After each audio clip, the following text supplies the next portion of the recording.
شازیہ بہت خوش تھی. وہ سوچ بھی نہیں سکتی تھی کہ کبھی دوبارہ قسمت بھی اس پر مہربان ہوگی اور وہ گھر اپنا آباد کر سکے گی. جس فرم میں وہ ملازم تھی آج وہ اسی فرم کی مالکہ بن چکی تھی. شہزاد نے اس پر یہ پابندی بھی نہ لگائی کہ وہ اپنے پہلے شوہر کے بیٹے کو اپنے ساتھ نہیں رکھ سکتی، لیکن اس کا بیٹا اپنی نانی سے زیادہ مانوس تھا، لہٰذا اس نے نواسے کو اپنے پاس ہی رہنے دیا. شازیہ کے 2 بچے اور ہو گئے. وہ اپنے گھر میں خوش تھی. ایک بار اس کی بہن ناجیہ اس کے گھر رہنے کے لیے آئی. شازیہ نے شوہر کو کہا کہ میری طبیعت ٹھیک نہیں، تم جا کر ناجیہ اور بچوں کو گھما لاؤ. یہ لوگ گاڑی پر سیر کرنے چلے گئے. دوسرے روز بھی شازیہ نہ گئی بلکہ ناجیہ ہی بہنوئی کے ساتھ سیر و تفریح کرنے گئی. اس روز یہ لوگ رات کافی دیر سے گھر لوٹے. بچے گاڑی میں ہی سو گئے تھے. ناجیہ 2 ہفتے شازیہ کے گھر رہی. اس مختصر عرصے میں اس کی بہنوئی کے ساتھ کس قسم کی انڈرسٹینڈنگ ہو گئی اس کا شازیہ کو کچھ علم نہ تھا. ناجیہ اس کے بعد باہر ہی باہر بہنوئی سے ملنے لگی اور 2 ہفتے بعد بہانے سے بہن کے یہاں آ کر رہنے لگی. اس بات کو شازیہ کی ماں نے محسوس کر لیا. اس نے ناجیہ کا شازیہ کے یہاں جانا بند کرا دیا اور اس کے تنہا گھر سے نکلنے پر پابندی عائد کر دی. شہزاد نے بیوی کو کہا کہ تمہاری ماں نے تمہاری بہن کو میرے گھر آنے سے کیوں منع کیا ہے؟ اس طرح کر کے انہوں نے میری توہین کی ہے. اب یا تو تم گھر جا کر ماں کو سمجھاؤ کہ اس طرح میری توہین نہ کرے، ورنہ تم خود برے حالات کا سامنا کرنے کے لیے تیار ہو جاؤ. شازیہ شوہر کے یہ تیور دیکھ کر ڈر گئی. ماں کے گھر آئی اور ان کو سمجھایا کہ تم ناجیہ پر پابندی نہ لگاؤ. اس طرح شہزاد اپنی توہین محسوس کرتے ہیں کہ تم ان پر بلا وجہ شک کر رہی ہو. کچھ نہیں تو میرے بچوں کا ہی خیال کرو. ایک بار میں پہلے بھی اجڑ چکی ہوں ماں، اگر دوبارہ اجڑ گئی تو لوگ کیا کہیں گے؟ وہ مجھے کو الزام دیں گے کہ بار بار طلاق لے کر میکے آ بیٹھتی ہے، اپنا گھر کیوں نہیں بساتی. بیٹی کے رونے دھونے سے ماں مجبور ہو گئی. دراصل ان کو بھی محض شک ہی ہوا تھا، جبکہ شازیہ کا دل بالکل صاف تھا، لہٰذا اس کو تو شک بھی نہیں گزرا تھا. ناجیہ پھر بہن کے گھر آنے جانے لگی. جتنے دن چاہتی ٹھہرتی. اب تو شہزاد بھی دیدہ دلیری سے ناجیہ کو خود گھر لاتا اور خود ہی اپنی گاڑی میں چھوڑنے جاتا. شازیہ چوکنی ہو چکی تھی. وہ گہری نظروں سے شوہر اور بہن کے باہم رویے اور برتاؤ کا مشاہدہ کرنے لگی تھی. رفتہ رفتہ وہ اصل معاملے کی تہہ تک پہنچ گئی، مگر منہ سے کچھ کہنا اپنی ہی بربادی کو دعوت دینا تھا. جو انسان ایک بار تباہ و برباد ہو چکا ہو وہ دوسری بار تباہ ہونے کے لیے بآسانی تیار نہیں ہوتا. شازیہ نے آنسو پی لیے، لب سی لیے اور منہ پر تالے لگا لیے. نوبت یہاں تک پہنچ گئی کہ وہ سب کچھ اپنی آنکھوں سے دیکھتی اور کچھ نہ کہتی. ماں باپ سے بھی کچھ نہ کہا. شہزاد کا رویہ بدلتا گیا، یہاں تک کہ اس نے بچوں کو ہاسٹل میں داخل کرنے پر اصرار شروع کر دیا. شازیہ ان کی جدائی برداشت نہیں کر سکتی تھی، لہٰذا وہ احتجاج کرنے لگی کہ بچوں پر یہ ظلم مت کرو. جب میں ان کی دیکھ بھال اچھی طرح کر سکتی ہوں پھر کیوں انہیں ہاسٹل میں ڈالتے ہو؟ مگر شہزاد کو تو اپنی دولت کا گھمنڈ تھا. اس نے بچوں کو مری کے ایک اعلیٰ ہاسٹل میں داخل کروا دیا اور بیوی سے یہی کہا کہ میں یہ سب ان کی اچھی تربیت کے لیے کر رہا ہوں. بچوں کے جاتے ہی شازیہ کا دل اور گھر دونوں ویران ہو گئے، لیکن شہزاد خود کو زیادہ آزاد اور ہلکا محسوس کرنے لگا. اس پر اب بچوں کی بھی ذمہ داریاں نہ رہی تھیں، جبکہ شازیہ کی زندگی میں تو اب کوئی مقصد ہی باقی نہ رہا تھا. اب وہ گھر میں تنہا کڑنے لگی. بچوں کے کاموں میں وہ خود کو بھولی ہوئی تھی. بچے تو اب دور جا چکے تھے، اس سے وقت کاٹے نہیں کٹتا تھا. ادھر اپنے شوہر اور سگی بہن کے دیے ہوئے گھاؤ بڑھنے لگے. شہزاد شازیہ کی بہانے سے توہین کرتا اور بری طرح اس کو نظر انداز کرتا رہا. وہ ہر صورت میں ناجیہ سے شادی کرنا چاہتا تھا، مگر اس کی بیوی اس راہ میں حائل تھی. وہ اس کے ہوتے ہوئے کسی طور ناجیہ سے شرن شادی نہیں کر سکتا تھا.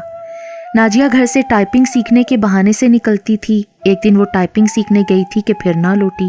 وہ شہزاد کے پروگرام کے مطابق ریلوے اسٹیشن چلی گئی، جہاں شہزاد کی فرم کا مینیجر موجود تھا، جس کے ساتھ اس نے لاہور جانا تھا. اس کے کچھ دنوں بعد شہزاد نے بھی لاہور آ جانا تھا. مینیجر ناجیہ کو لے کر لاہور کے بجائے ملتان کے ایک گاؤں چلا گیا. وہاں جا کر مجبور کیا کہ تم میرے گاؤں کے دوست سے نکاح کر لو، ورنہ میں تمہیں پولیس کے حوالے کر دوں گا، کیونکہ تمہاری شادی شہزاد سے نہیں ہو سکتی جب تک کہ وہ تمہاری بہن کو طلاق نہ دے دے. کیونکہ یہ شرعاً جائز نہیں ہے کہ 2 بہنوں کا ایک ہی شوہر ہو۔ یہ مینیجر اصل میں شازیہ کو اس وقت سے جانتا تھا جب وہ فرم میں کام کرتی تھی۔ وہ اتنی اچھی لڑکی تھی کہ فرم کے ہر فرد کے دل میں اس کی عزت اور احترام تھا، جبکہ شہزاد اور ناجیہ کا تعلق مینیجر کو بعد میں معلوم ہوا تھا۔ اب وہ ناجیہ کو پابند کر کے اس کو مجبور کر دینا چاہتا تھا کہ وہ بہن کی زندگی سے نکل جائے۔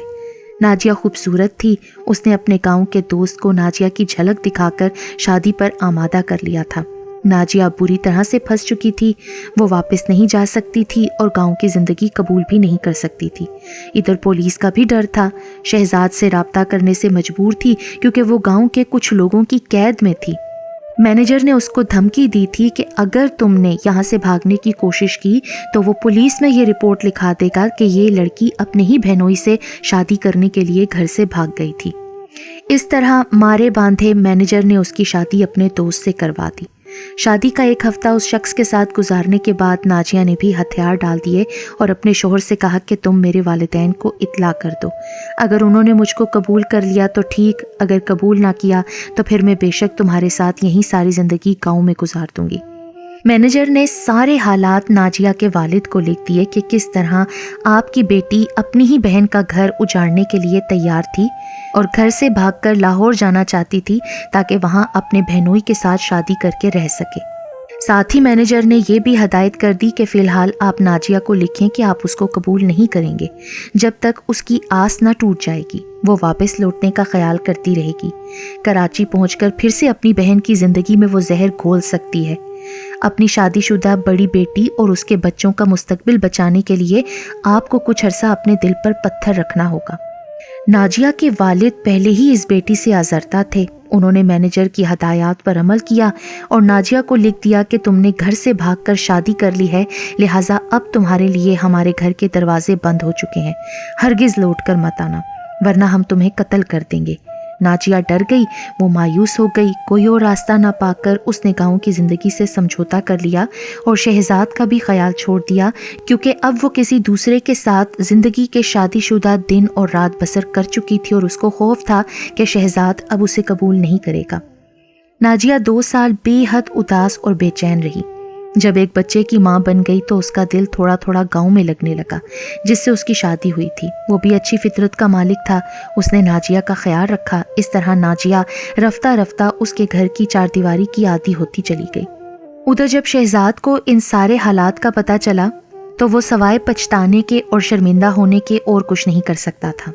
جس گاؤں میں ناجیہ رہتی تھی وہاں نہ تو بجلی کی سہولت تھی اور نہ کوئی اور سہولت۔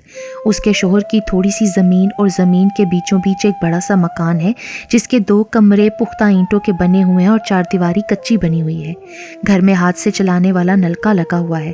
پہلے ناجیہ اس زندگی سے سمجھوتا کرتی ہی نہ تھی، مگر اب وہ اس گھر اور ارد گرد کے ماحول کو بھی صاف ستھرا رکھتی ہے اور گھر کے اندر اس نے باغ اور پھلواری لگائی ہے جس کی دیکھ بھال کر کے وہ اپنے ویران دل کو خوش کرتی رہتی ہے۔ ہم جب بھی ناجیہ کو دیکھتے ہیں ہمیں اس پر ترس آتا ہے، کہاں تو وہ شہر میں رہتی تھی اور کہاں اب دیہاتی زندگی بسر کرنے پر مجبور ہے، لیکن اگر وہ اپنی بہن کے رشتے کا لحاظ کرتی، اللہ تعالیٰ کے بنائے ہوئے اصول و ضوابط اور حدود کا خیال رکھتی تو شاید قدرت اس کو یہ سزا نہ دیتی۔ جبکہ شازیہ اپنی بہن کے برعکس بہت ہی نیک صفت خاتون تھی، اس کے طور اطوار بہت اچھے تھے، وہ ہر ایک سے ہمدردانہ سلوک رکھتی تھی، جس کی وجہ سے اللہ تعالیٰ نے فرشتے کے روپ میں مینیجر کو اس کی مدد کے لیے بھیجا تھا۔